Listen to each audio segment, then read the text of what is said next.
គិតថាអត់ដែលបានទៅយើងអត់ស្គាល់ផ្លូវយើងបានទៅជួបគ្នានៅខាងម្ដុំជិតស្រែអំបិលស្ពានស្រែអំបិលប៉ុន្តែដល់ពេលនេះហើយត្រូវត្រឡប់ក្រោយទៅវិញដើម្បីដូរយកម៉ូតូទូងាយស្រួលក្នុងការជិះបន្តទៅតាមផ្លូវលំបាកភាសាវាមកជួបហើយមកភាសាគ្នាទាន់ដល់ទេដល់ជួបហើយ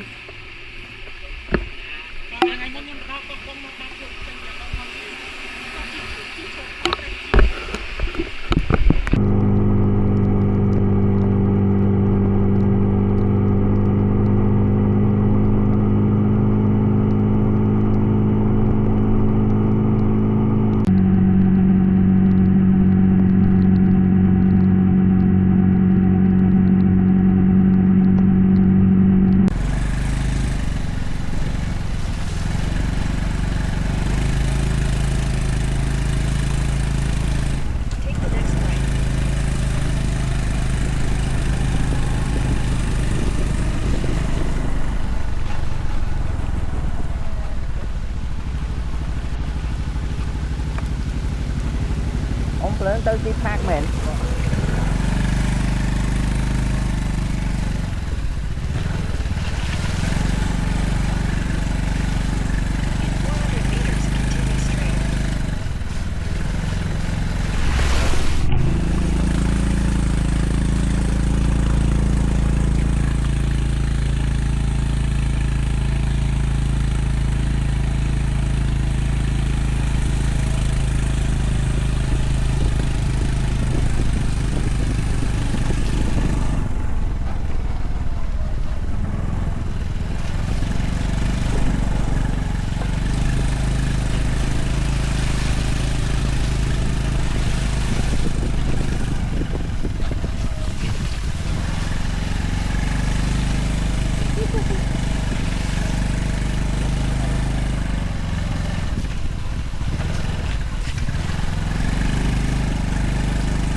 Cầm chặt đầu riệp chòm tà lẹ môn từ chô phương tạch đấy.